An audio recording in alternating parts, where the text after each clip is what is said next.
Good afternoon. This is Dimitri Lascaris coming to you from Kalamata, Greece on Friday, September 13th. Hopefully this will not be a bad luck day for those of us participating in our discussion today.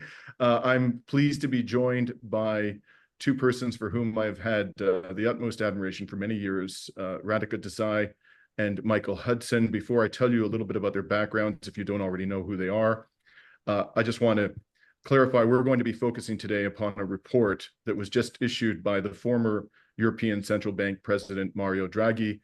It's an eye-popping report on the economic challenges confronting Europe, and they are indeed immense.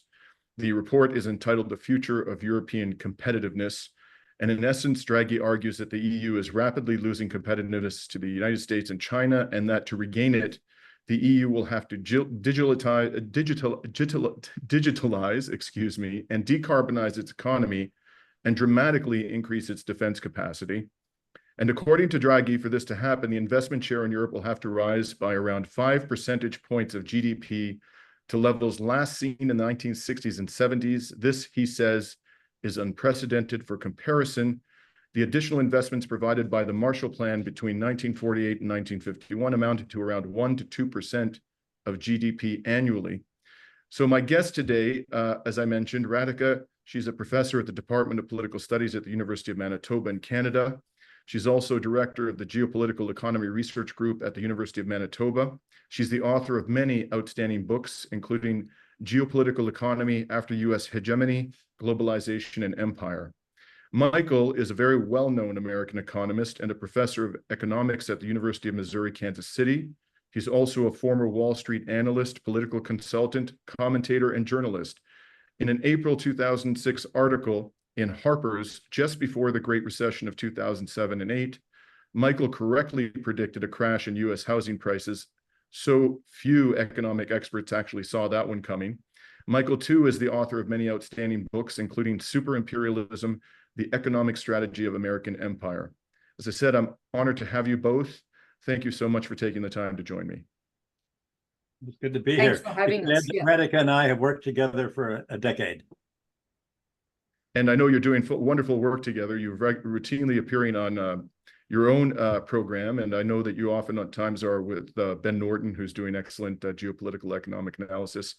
And I cannot recommend enough to my audience that they follow you closely, because your perspective on the economic challenges confronting us today and your geopolitical analysis, in my opinion, are second to none. So with that, I'd like to jump into it.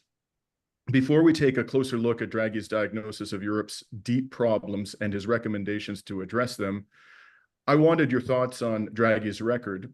And as I mentioned at the outset, he was president of the ECB from 2011 to 2019. Prior to assuming that role, he worked at Goldman Sachs for several years. As a citizen of Greece and as a journalist who reported extensively on Greece's financial crisis, what I remember most about Mario Draghi is that he helped shove down the throats of Greeks a vicious austerity package, which caused an extreme and sudden contraction in Greece's economy and considerable hardship, including to members of my own family who live in Greece, where I'm currently located. And Greece has never come close to recovering from the ECB-imposed austerity. And so to me, and I imagine to many other compatriots here, there's a cruel irony to Mario Draghi preaching to Europe about how to revive growth. How do you assess Draghi's record as an economist and as the ECB president? Radhika, why don't we start with you? Sure. I mean, what I remember him best for personally is Mario doing whatever it takes, Draghi, to essentially try to resolve the Eurozone crisis. And I think that for me also it's very critical. I mean, basically Mario Draghi he's a kind of the icon of neoliberal Europe. That's, you know, the austerity that you were speaking of that was imposed on Greece is part of that.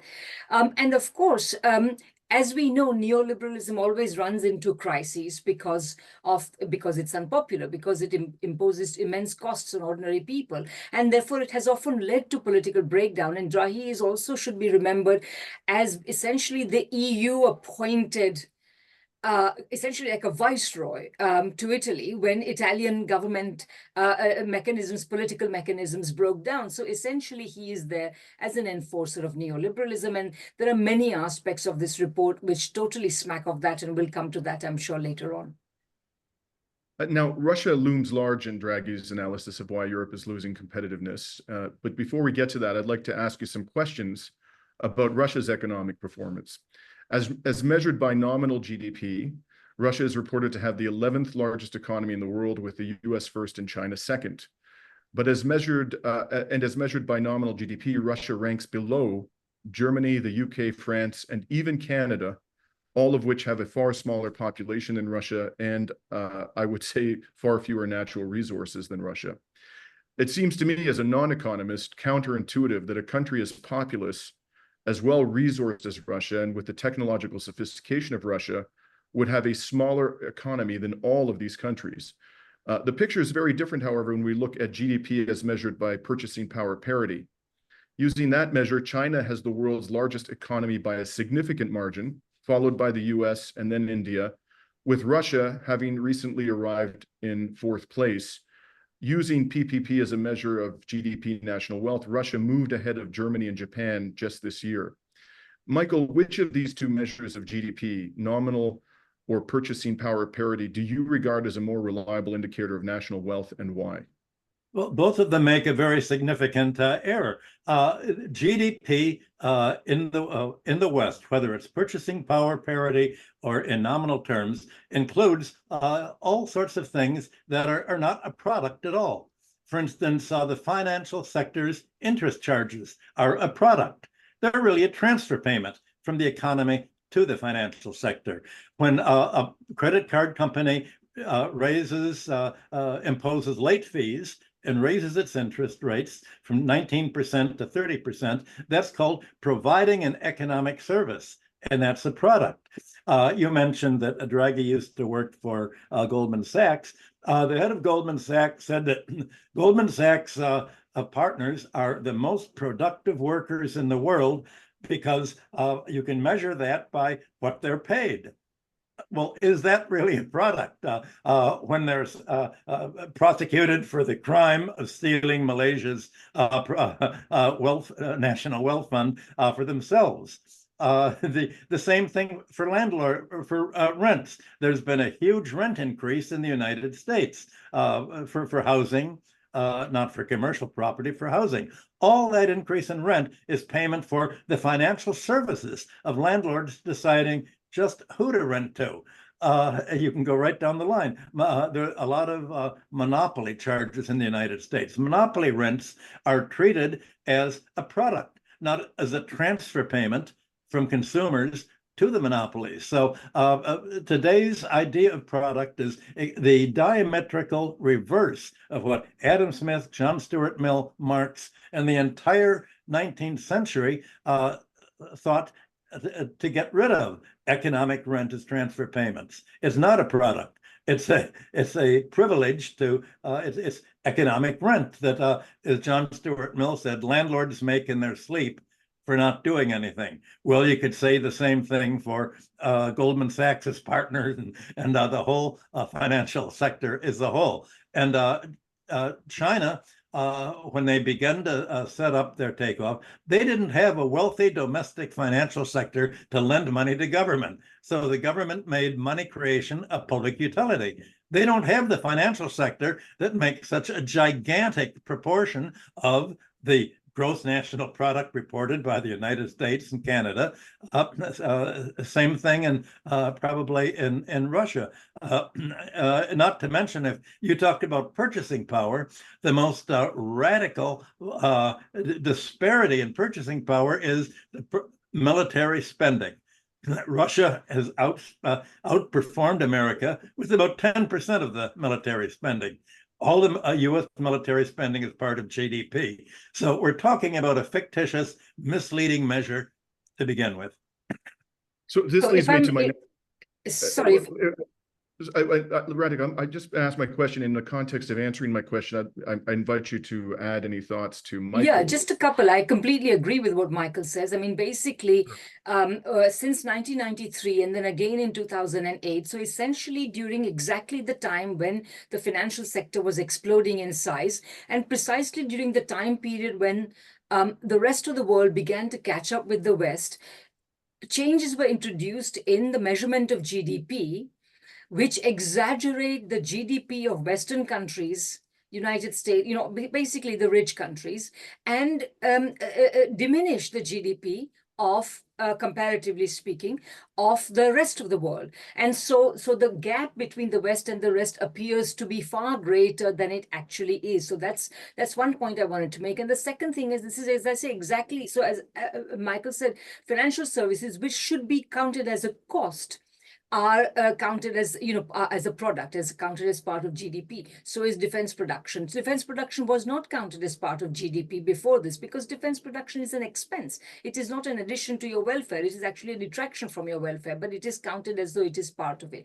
So in these ways, and purchasing power parity, while it corrects for some of the disparities, it ultimately relies on the GDP figures that are compiled by the UN system of GDP. And these changes, of course, vastly understate the actual well-being of some of the countries. And you were asking more generally about the Russian economy. The Russian economy was supposed to be destroyed under sanctions, but actually it is thriving under sanctions. And I do want to come back to that in a moment. But if I may, Radhika. Yeah. Yeah. This leads naturally to the question, which is the one I really am interested to hear from you on, which is, what do you regard as the most reliable measures of national wealth? And having regard to those measures of national wealth, how do you think the Russian economy today stands up to the major Western economies? Radhika again, or Michael, either one is fine. Well, I'll just say briefly that we don't have any existing sort of measures of national wealth. I mean, we would have to go back to, like, back in the days before we had GDP measures, people would say, well, steel production is expanded by so much, electricity production is expanded by so much, and relative. And of course, in that sense, the West would lose even more badly, because, as you know, alongside financialization, what has actually happened is that the West has deindustrialized. So it's actually producing less and less. But at the same time, it has this financial system, which, as not only, of course, is with the changes in the GDP measurements methods, its GDP is exaggerated, but this financial system also acts as a kind of giant vacuum cleaner, which sort of, or giant octopus that sucks up wealth from the rest of the world and brings it into the metropolitan heartlands, particularly the US and the UK. So that's sorry. So as far as the measure of GDP is concerned, we only have GDP, and GDP was originally designed to measure production. But of course, as the interests of Western countries have changed, they have changed the measures of GDP. And I'll just add one other thing, which is quite important. This measure of GDP also allows the US to retain its veto in important international organizations such as the IMF and the World Bank. And so if you were to have a measure of GDP which more accurately reflects production in the United States, it may well lose this veto, because US GDP, its GDP would shrink, the share of its votes in these institutions would shrink, and the share of the votes, the US has a veto because I think 17 point something% of the votes are needed in order to veto something. And the United States has something just above that, according to its present measures of GDP. And if these measures of GDP were changed back to reflect more accurately what GDP was originally intended to do, it would lose the veto. Well, so Dimitri, geopolitical stakes in this. Sorry. Yeah, go ahead, Michael. Your question was, what is wealth, not GDP? But the problem is related just to what we've just said. Most people think of wealth as the physical means of production. But if you look at the vast increase in wealth since 2008, since the Obama bank bailout, almost all wealth takes the form of financial claims by the 1% or 10% of the population on the 99%. The wealth is other people's debt. And it's as if financial debt is wealth. Well, that's one of the geniuses of Western society to have created that situation. But I think the old Soviet means of calculating wealth was the 19th century idea that wealth was productive capacity, and now it's the capacity, the ability of banks to increase asset prices for real estate, stocks, and bonds by debt leveraging, indebting the economy. So the more an economy is debted, the more it is unable to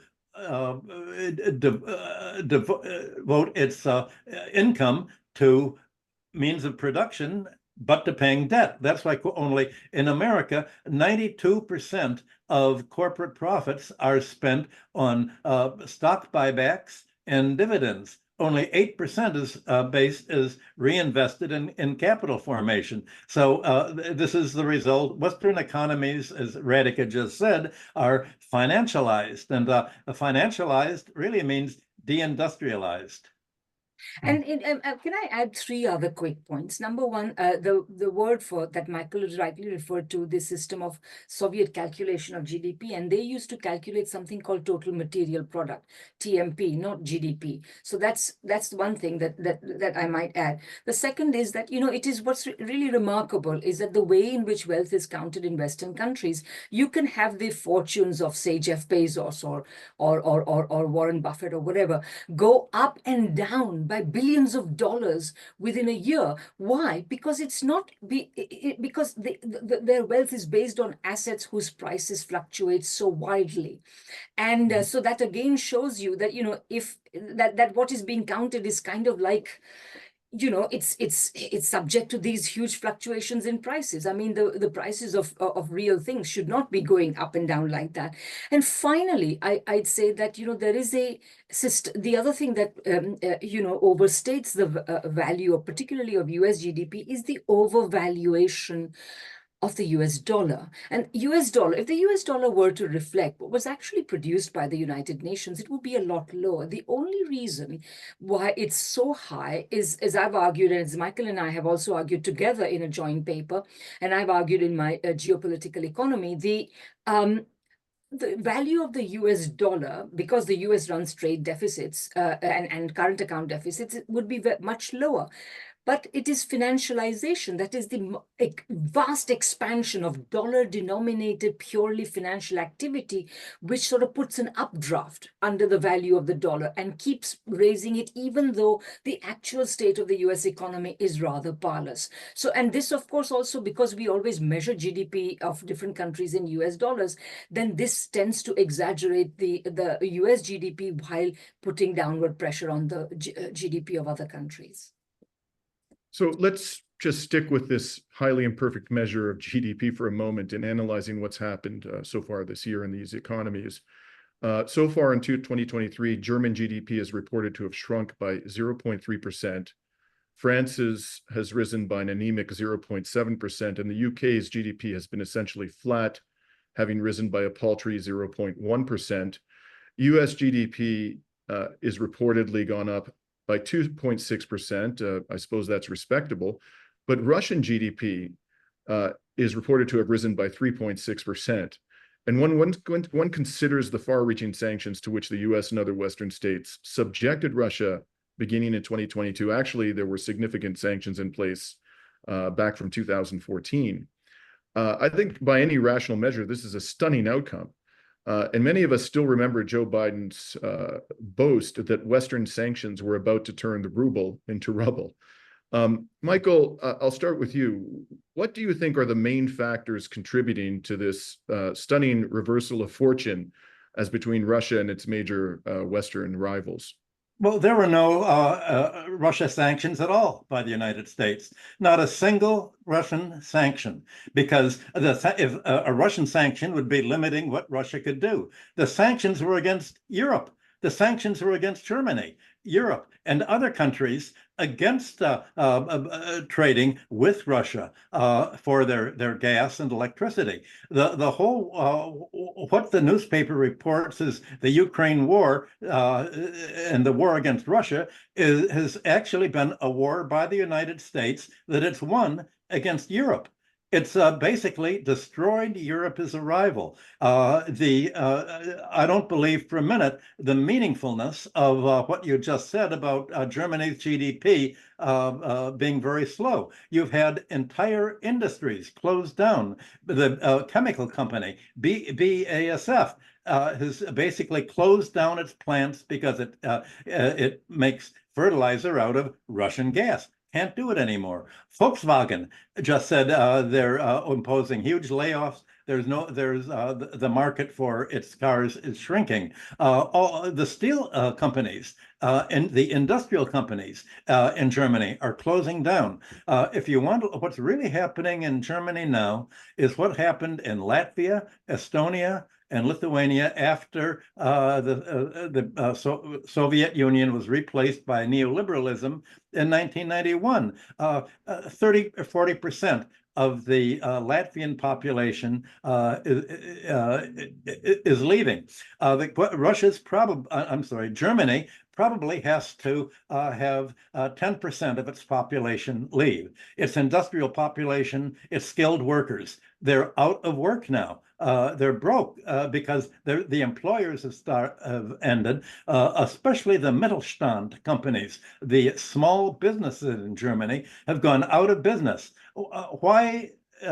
How can the GDP not reflect this wholesale going out of business and relocating of their industrial plant and equipment from Germany to the United States and even to China to find somewhere where they can be free of the American sanctions against them? So once you say these are the anti-European sanctions, you get a much clearer political idea of what's going on. So from that perspective, the sanctions have been fabulously successful. Yes, America's won the war. It's now made Europe an economic, an industrial and financial and military colony. Right. Sorry, go ahead. If to Michael's very good ironic take on the effectiveness of American sanctions, let me add a more simple answer to Dimitri, your question, which is, what have sanctions done to Russia? So I would say, first of all, as you know, the anti-Russian sanctions began in 1914, and after 1914, and they took the form particularly of agricultural sanctions, the sanctions against Russian agricultural products and so on, and or other sanctions, not exporting agricultural products to Russia. And what that did is it enabled it forced the Russian state to implement an agricultural policy that would vastly increase agricultural production at home. And it actually turned within a few short years. On the eve of the Ukraine conflict, Russia had already become a major agricultural exporting country in the world, with many countries around the world relying on Russian exports. And of course, as Michael says, the sanctions against Russia were, of course, actually against Europe. And you could also say that the sanctions against Russia, as many people complained at the time, were sanctions against the developing world, which lost Russian agricultural exports and so on. And of course, the same is true of energy exports. So in that sense, I think that the sanctions have essentially forced the Russian state to become economically more activist. And remember, of course, that the communist era is only about 30 odd years old at this point. So they actually have the institutional capacity and the memory of essentially directing an economy. So more and more you are seeing forms of planning being introduced now, particularly after 2022, particularly across industrial sectors, to make the Russian economy more resilient, more capable of producing things. So essentially, Russia has experienced an import substituting industrialization. If Russia can't import things, then it's going to start producing them. So these are the reasons. Of course, it has vastly expanded defense production. And under the impact of the war, and so on, and of course, to create consent for Russia's military operation, the Russian government has also turned away from its previously considerably neoliberal policies towards more welfarist measures. So there are more welfare measures. And of course, as you know, giving welfare payments and such like things also expands demand at home, creating a more favorable environment for domestic producers to invest, produce, etc. And by contrast, in the West, neoliberal policies of the sort that are associated with figures like Draghi and that we have been pursuing for the last 4.5 decades, these policies have actually tended to constrain demand, making the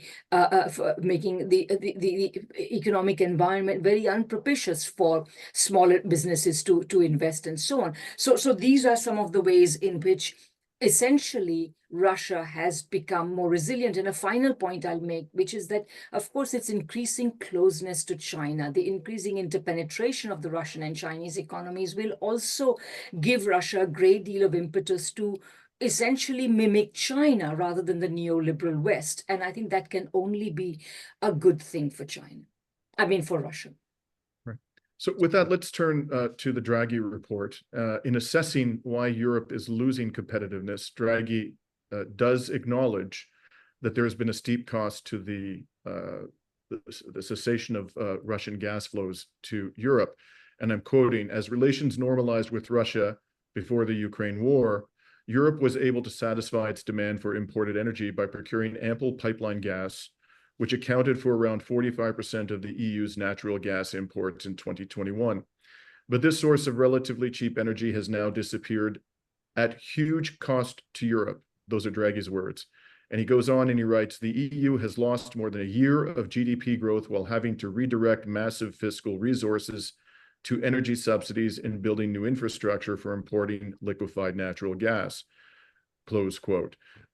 So nowhere in his report, as far as I could tell, is there any suggestion that the way to rectify that particular problem is to restore access to Russian gas. His recommendations, and I'm simplifying them, he says he has a lot more to say, but essentially he argues that for Europe to regain competitiveness, it must decarbonize its economy. And he says that Europe must also digitalize its economy. He says he spends considerable energy in explaining that Europe's technological innovation is lagging considerably vis-a-vis China and the United States. And finally, it has to greatly enhance its defense production capacity. So those are his three core recommendations. What do you make of these recommendations? Are they the right ones? And if not, what do you think Europe must do to be competitive with the world's other major economies in the years ahead? And Radhika, I'll invite you to start and then ask Michael to chime in. Well, you know, the word industrial policy, so I'll just begin with a very general statement. The word industrial policy has become very fashionable in the Western world after decades of neoliberalism.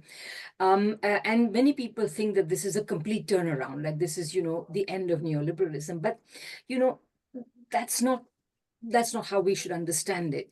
Essentially, neoliberalism, although they talk about free markets and competition and so on and so forth, it's really been about reinforcing the power of big monopoly corporations. That is what, in fact, has happened over the last 4.5 decades.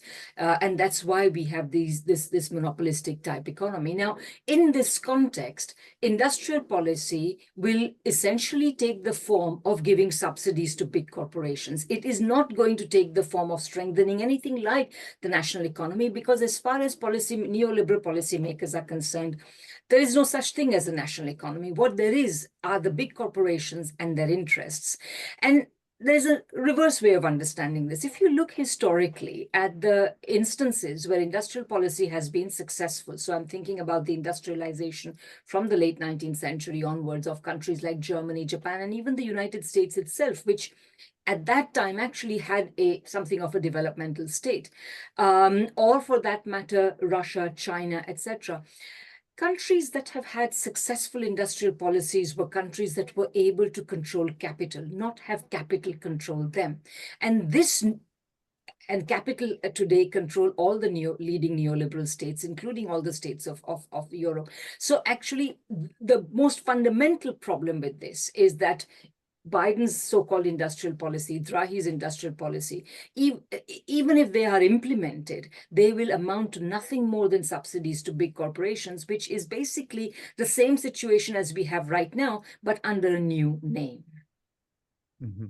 Well, Radhika said that there's no such thing as a national economy, and that's the whole point. I think Draghi has a banker's eye view of the world, and for a banker, whether you're Goldman Sachs or whether you're a central banker, the idea of a national state is to act as a collection agent for the international banking sector that exists sort of over and above national states. We're talking about a supranational force, and that's bankers. And you can imagine why the financial sector is very worried about how, if German companies are getting insolvent, how on earth do you bail them out enough so that they can pay all of the interest and the debts and the money that they owe to the financial sector? That's what Draghi basically is aiming for. And if you translate his report into colloquial English, what he said is, if we had some ham, we could have some ham and eggs if we had some eggs. It's all about what if. Let's suppose that he suggests €800 billion being spent on new investment. I'm not sure whether this takes the form of subsidy or whether government spending. It really would have to be government spending, because suppose you give BASF and Volkswagen and German steel companies 800 billion. What are they going to do? They'll immediately set up new plants in China, Asia, the United States. They're not going to invest in Germany because, as Draghi points out, they can't get gas and oil energy at a price to compete with other countries. Well, if you look at GDP since 1850, or actually, if you look at GDP since the year maybe 400 BC to present, all the GDP is a function of energy use per capita. And if you don't have the energy, then where is GDP going to go? It really can't go anywhere. Suppose that since the German companies are moving aside, suppose that Germany would say, okay, and Europe would say, we're going to build brand new steel companies, brand new auto companies. Well, who is going to want to invest in such companies if they're operating at a loss? And the real point is that Germany can't be competitive in a world where its raw materials costs are so much higher than every other country, because the whole of the European economy, and especially Germany's economy, was to work up raw materials into finished goods where the value added is and where the profits are made. If the high cost of raw materials are increased as they are now, and if they're just blocked from buying the raw materials that they need in their production process, aluminum, neon is needed from Russia for many chips. If they don't have this, then the production is interrupted. And how on earth can you sort of create a new European industry with American sanctions against Europe? Remember, America's aim is to force Europe into dependency on the United States. There's been a war. Europe lost. And as President Putin said, it's going to take at least a generation, 30 years, before we can even think of doing business with Europe again. It takes 30. You've seen how long it has taken Africa to try to decolonize from the European countries. You see how long it has taken South Asia to decolonize. It's going to take Europe 30 years to join civilization again, and to the global majority, which basically is Russia and China. And America is now saying, you think we've imposed sanctions on you not to trade with Russia? We're going to absolutely bankrupt Europe, and we have a way of doing it, and we're going to do it within the next 12 months. We're going to impose sanctions on Europe so it can't even trade with China. That means that the European cost of living is going to be so high that the employers cannot afford to pay a living wage to German employees who have to pay high gas prices, high living costs, and the German, as I said, there's going to be a large emigration of skilled labor from Germany to follow the immigration of its heavy and sophisticated value-added industry. So the whole idea is that Draghi has is, a what-if scenario without really coming right out and not using euphemisms as he's been doing, but saying we have to be independent from the United States. He can't say that because Goldman Sachs is the United States. The European Central Bank is, you don't realize that the European Central Bank operates out of a basement office in the U.S. Homeland Security Department. I mean, that's basically the way to think of it. And Europe is not independent. If you're not independent, how can you have an industrial policy seeking competitiveness with the country that is just set out to wreck you? As someone who started his legal career in Wall Street and Sullivan and Cromwell, and our biggest client was Goldman Sachs, I can confirm to you that Goldman Sachs is the United States. I have no trouble accepting that proposition. Sorry, Radhika, you were going to add something. Yeah, no, I'll just say, it used to be said that what's good for GM is good for America. And when the very prominent economic historian Robert Brenner wrote an article some time ago called "What's Good for Goldman Sachs is Good for America." This has been true for some time. Okay, now coming back to the report, I mean, I like what Michael's been saying, and I guess I could sort of encapsulate it in a different thought I had, because when I was reading the report, the biggest impression, or one of the major impressions it made on me, is that basically what Draghi is trying to do is essentially giving the message that, look, folks, there is no point railing against the situation in which we now find ourselves. He's completely naturalizing the post-February 2022 situation of Europe, with essentially saying we're not going to get any energy from Russia. We therefore must accept this situation and then move forward. But that's a bit like saying that, it's going to be impossible, because Europe, without the natural resources that it needs, without the energy that it needs, for which the simplest solution was closeness to to Russia, was reliance on Russia. This solution has essentially been rejected. And Draghi is partly, of course, saying that, that we have to accept this. And in that sense, he's definitely working out of a basement in some or the other arm of the US of the US government. So that's the first thing. There's another thing that occurs to me, which is also kind of really making Europe a client of the US, because, yes, Draghi rails against the Inflation Reduction Act and says that the US and China are both abandoning the rules and so on. But for all that, he is ultimately in trying to make a neoliberal Europe. Neoliberal Europe has always been a Europe which is a client of the United States. And another way in which he is doing this is he's basically saying in this report that the Europeans must invest in AI. Now, AI is a very iffy technology. There are many other technological frontiers to pursue. There are many people who point out that AI is overhyped. And if you look at the ructions of financial markets and the value of companies that are connected with artificial intelligence, you will see that they fluctuate a lot depending on whether the traders are feeling optimistic or pessimistic about artificial intelligence. So that's another way. And you can see in the wording of the report that actually he's basically seeing Europe as a purchaser, essentially, of AI, so perhaps also of American AI corporations and so on. A third important thing that he's doing is he's basically saying that the European Commission, EU-level institutions, should have more power.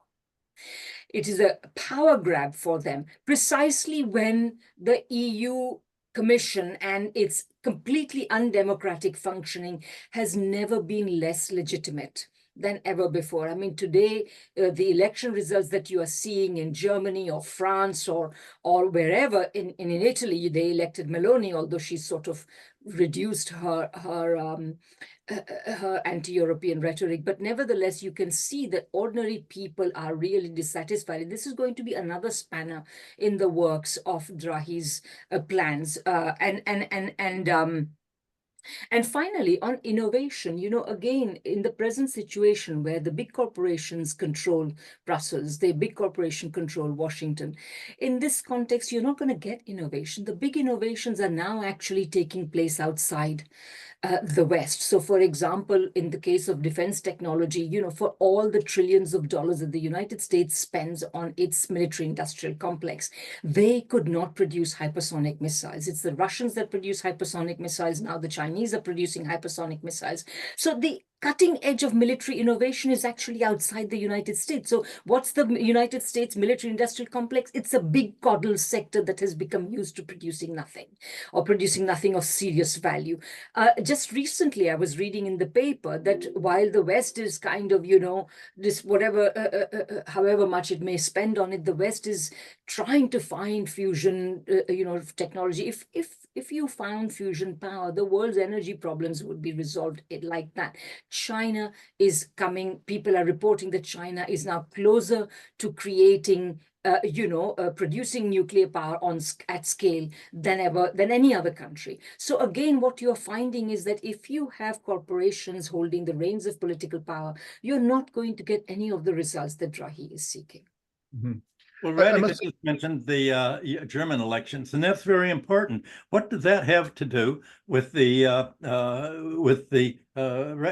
report that we're talking about? The elections were basically against participation in the war in Ukraine. And the German response is, we're a democracy. We've got to ban the terrorist parties, at least the Alternative for Deutschland. And let's admit it, Alternative for Deutschland is a terrorist party. They've terrorized the American military. They've terrorized the American policymakers. They've terrorized the European Union that wants to back the war with Russia. They're now, oh my God, what are we going to do?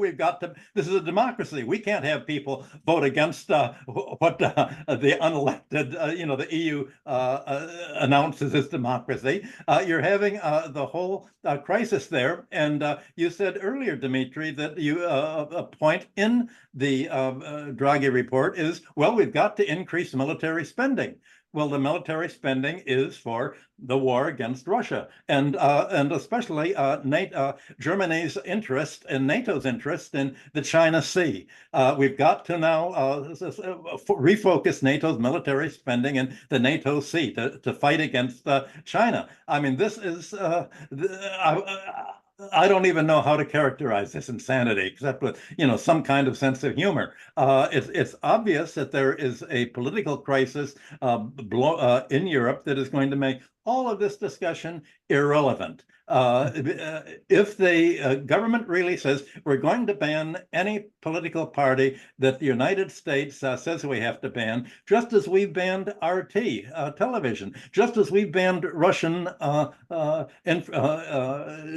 internet and communication and radio on the grounds that it's disinformation. We define disinformation as anything that is against the war. Well, how they've ended civil liberties in Europe. They've ended free speech. There is I won't say it's a class war, it's a political war, really, of civilization. And I'm afraid that Europe is, the European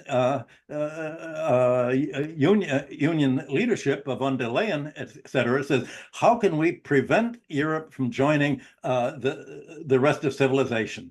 And they're succeeding. And that's why it's going to take 30 years for the for some kind of recovery to occur. So I'd like to actually drill down on this whole question of defense spending, Michael. I'm glad that you raised that. Nowhere in his report does Draghi offer, in my opinion, a convincing explanation for why Europe needs to dramatically increase its defense spending. He simply says over and over again, Russian aggression. But he conveniently omits to mention that the core cause of the military conflict in Ukraine was NATO expansion. He says nothing about the promises NATO governments made to Gorbachev not to expand eastward. He ignores the warnings of US foreign policy luminaries like George Kennan, William Kirby, Jack Matlock, the current CIA director, William Burns, that NATO expansion into Ukraine would provoke a harsh response from Russia and from the entire political spectrum in Russia. It also bears mentioning that if Russia was truly interested in attacking NATO, which is what, this is the mantra that Europe's leaders have adopted over and over again. If we don't stop them in Ukraine, we're next. That's the mantra. But if it was truly interested in attacking NATO, which is what we're hearing, it never had a better excuse to do that now, with NATO enabling Ukraine to attack and invade Russian territory. And yet Russia has refrained from attacking any NATO member state. And Putin has repeatedly denied that his government has any claims to the territory of any NATO country. Yet when it comes to European defense spending, one aspect of Draghi's report, which struck me as particularly revealing, is this. He notes that between mid-2022 and mid-2023, 78% of total procurement spending went to non-EU suppliers, out of which 63% went to the United States. And I've always believed that a core purpose of NATO, perhaps even the overarching purpose, is to cause European countries and Canada to transfer massive amounts of public funding from the treasuries of those countries to US military contractors. What is your view about the long-term consequences to Europe of constantly shipping tens of billions of dollars to US military contractors pursuant to their NATO obligations, something which presumably is going to increase? These transfers are going to increase because they're now stampeding towards the 2% of GDP target, and some, like Greece, are actually well in excess of that target already. I would imagine you would agree that these the consequences economically, quite apart from geopolitical and security considerations, of purchasing massive amounts of weaponry from US military contractors year after year are quite negative for European economies. Well, it's not the transfer of money to the United States will be followed by a transfer of industry and a transfer of labor to the United States. So we're talking about a planned economic shrinkage. Again, Latvia, Estonia, the Baltics are examples of what's going to happen. Or you could look at England.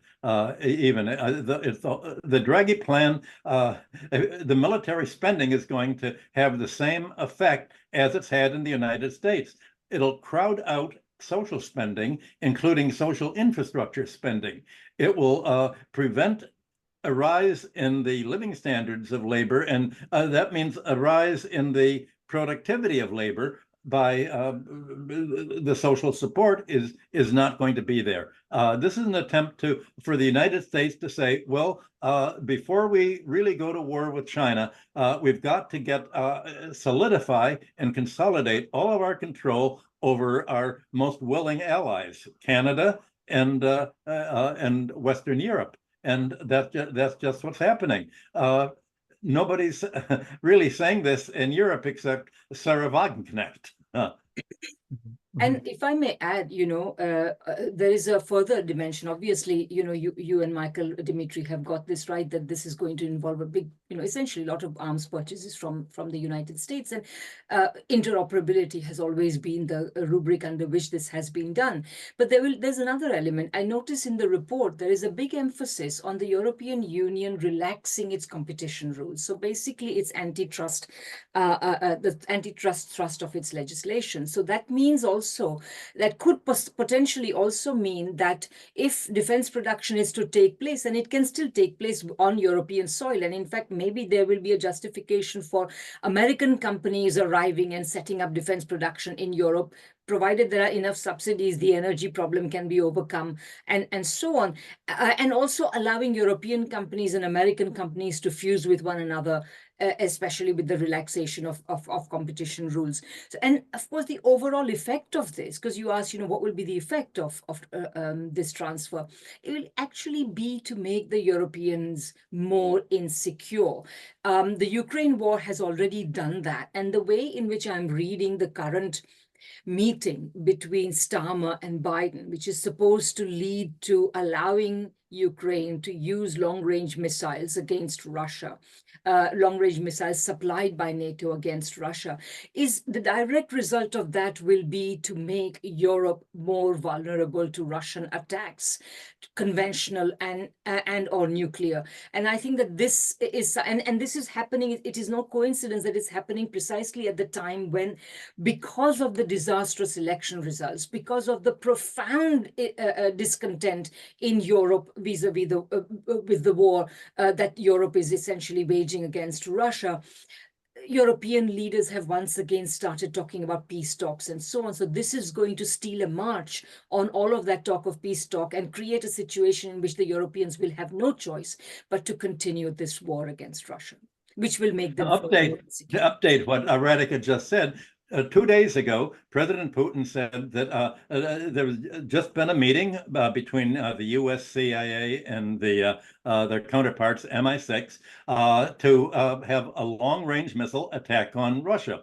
Putin said any attack, if there is a missile attack on Russia, we will treat this as an act of war and we will retaliate. I would imagine one of the first things Russia will do, it's apparently made an agreement with China and India not to use atomic weapon, but the first thing to be bombed by one of its very efficient missiles will be the German arms making companies, the companies that make the tanks, the arms. Germany won't have any defense industry at all. So the United States and England have been very clever. They said, how do we force, if Germany's and Europe are going to raise their defense spending to 2% of GDP, how do we prevent any of that from being spent in Europe itself? Well, we'll just send a missile to Russia. Putin will respond, as he said, by blowing up the missile making companies, the missile launching sites, and the German metal company that's making the tanks. There may be a bomb on MI6 in London, just a missile. So you're having the United States essentially spur a war with Russia, telling Russia, essentially, in Europe, why don't you two fight each other? Let's both get together and fight. We'll watch. And European defense industry and capability, its military capability, is about to be eradicated shortly if the U.S. and English plan to target a missile attack, long-term missile attack on Russia with the new missiles that it's just given it. Mm-hmm. You can. I've always thought that the major reason for the U.S. emerging as such a dominant power after the Second World War were two accidents of geography, and they were called the Pacific Ocean and the Atlantic Ocean. And because of these vast divides and the limitations of military technology at the time, the U.S. emerged from that war largely unscathed. They seem to be living in the past and thinking that they can do that again. And Putin has gone out of his way to remind them that we no longer live in that era, and that Russia is eminently capable of delivering a devastating blow to the United States if war does erupt. But I want to go back to something you talked about earlier, Michael, about the actual size of the military budget in Russia. I understand that the current figure is approximately US dollar equivalent 80 billion, perhaps a little more than that. The official number for US military spending, I think now is up in the range of 900 billion. I recently interviewed Vijay Prashad, and he had done an analysis at the Tricontinental Institute, which estimated US military spending at actually 1.5 trillion approximately. You throw into that bucket European military spending, you're now in excess of $2 trillion annually. How the hell is it possible for Russia, with a military budget of approximately 80, 90 billion, let's say, to outproduce NATO in a war to which NATO is committing all of its resources? And I just want to, before I invite you both to answer, point out that a recent CNN expose on what is happening in the front line quoted various Ukrainian commanders as saying that Russia has a 10-to-1 advantage in artillery, 10-to-1. And this is after Europeans announced this grand project to increase their production of military equipment, particularly focusing on artillery shells. So does it really come down to the fact that Russia's military industrial complex is state controlled and state owned, whereas the Western military industrial complex is in private hands and they're basically pillaging the treasuries of Western countries? Is that really what it all comes down to, in your opinion? Radhika, why don't you start? I would say absolutely. I mean, one of the things that has come up in all these discussions of the competition with China is that many Western financial newspapers themselves point out that Chinese companies are satisfied with relatively low levels of profit. They don't require themselves to be as profitable, whereas in the West, thanks to financialization, the profitability of companies is expected to be exceedingly high. So essentially, what the fisc is playing for, what the treasury or the taxpayer in the Western countries is paying for, is the inflated profit margins of all sorts of capitalists, and certainly of capitalists in defense production, because defense production is a kind of sacred cow. So you can have as much cost overrun as you want, and you will get, you will get whatever price you name. And so the military, essentially the military industries in Western countries are enjoying super profits at the taxpayer expense, while, as I said earlier, delivering very little bang for the buck, which in this case is quite literal. The bang is actually being more efficiently produced in China, Russia, and elsewhere. Mm-hmm. It's even worse than that.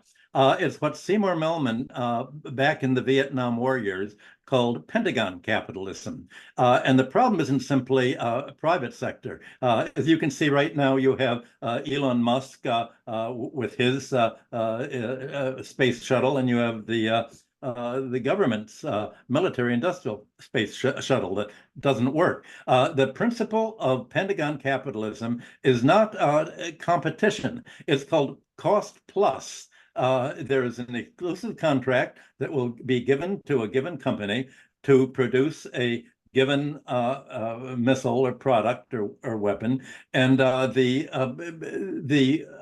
return is going to be you make a profit on however much you spend for the cost. You will get a 10% commission on the cost. That motivates them to make what a few years ago was called the $350 toilet seat, for the planes and capsules. I think it's now a $5,000 toilet seat. The aim of an military industrial firm here, you maximize cost. You have the engineers saying, how can we maximize the cost so that we'll get a bigger profit on this? This is not really what the Chicago School calls a free market or a competitive market, the magic of the competitive market. It's a complete monopoly giveaway. No other country would have this kind of arrangement for the private sector, not to mention the public sector, not to mention the private sector. Right. Or at least a country which is not a neoliberal country, which unfortunately most Western countries are, but a self-respecting country wouldn't have that. All neoliberal countries are not self-respecting countries at all. They have already sold their souls to big corporations. So, yeah. And I'd like to conclude with a question that's near and dear to my heart, and that is the Green Party. Yesterday, I saw a few interviews that Sarah Wagenknecht had done on German television. You mentioned, Michael, that, tongue-in-cheek, that the AfD is a terrorist organization terrorizing the United States and terrorizing the neocons in Washington. Sarah Wagenknecht, as far as I can tell, is a terrorist with respect to Olaf Scholz and the Green Party. On German television, she called him a vassal of the United States, which is true, of course, but the fact that she said it on mainstream German television is quite something. And then she went on and she said that the most evil, destructive force in German politics today is the Green Party. And you will know, Radhika, having been the chair of my platform committee when I ran to be the Green Party of Canada leader in 2020, how much of an antipathy I have towards the German Green Party. To me, this party has disgraced the global green movement. I believe Petra Kelly, the founder, who was adamantly opposed to the stationing of US missiles on German soil, is turning over in her grave. The greatest favor these people can do to the global green movement is to change their name to the party of war. What I wanted to ask you, and perhaps it's a rhetorical question because I've said so much about this subject thus far, what has happened to the German Green Party, in your opinion? Is it simply like the nominally social democratic parties of Europe, been completely co-opted by Washington, by the corporate sector? Is there anything left in the German Green Party that stands for the core values of that party? Well, if I think that this is essentially the entire left in most Western countries, and I mean by left essentially the parties you mentioned, the social democratic left, the mainstream left parties, and the Green parties, and perhaps even mostly the entire political establishment in most Western countries has become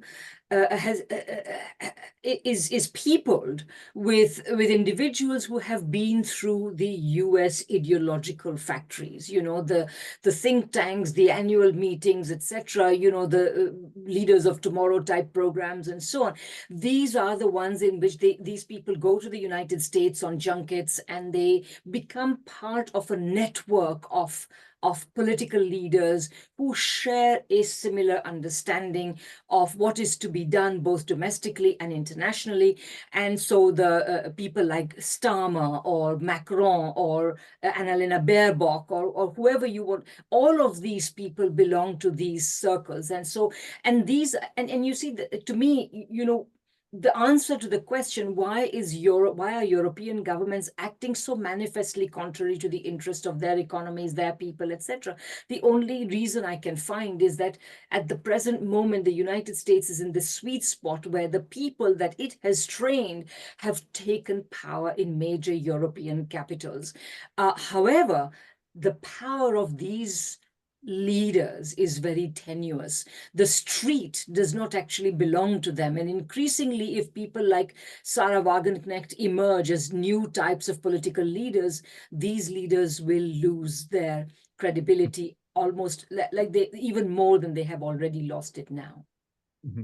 This experience of Americans' National Endowment for Democracy and other NGOs has become an object lesson for what happened last week in Georgia, near Russia. Georgia has said, we're looking at what's happening in other countries. They didn't single out the Green Party, but they said, we're going to prevent all NGOs, non-government organizations, from operating here, because if they're not controlled by the US NED and national security apparatus, they're controlled by George Soros and other like-thinking people. We're closing them down. We're not going to let American foreign policy choose our politicians by subsidizing the individuals who are loyal to the United States and its money, who loyal for their source of income and friendship promotion, to take over their countries. And that's what's happened. The Green Party, what's happened there is just what's happened to the British Labour Party, to the German Social Democratic Party. You could go right down the line, all the way back to World War II, Operation Gladio. There's the Europeans have let the United States subsidize political leaders and unappointed administrators whose loyalty is to the United States, not to their own countries. Mm-hmm. And I have to add to that sorry list of co-opted and declining political parties, Syriza. I don't know if you're aware of this, but the newly elected leader of Syriza, Stefanos Kasselakis, is an American-educated banker who recently boasted about his affections and affinity to Joe Biden. And the party is now collapsing. It's literally disintegrating before our very eyes. So I think that hopefully will be the final nail in the coffin of us importing US educated leaders into Europe. We shall see. In any event, it's been a great pleasure speaking with you both. Thank you so much. And I hope when we continue this conversation in the future, I'm sure we'll have a lot to talk about in the weeks and months ahead. It was great talking to both of you. Yeah. Take care. And this is Dimitri Lascaris coming from Kalamata, Greece on September 13th, 2024.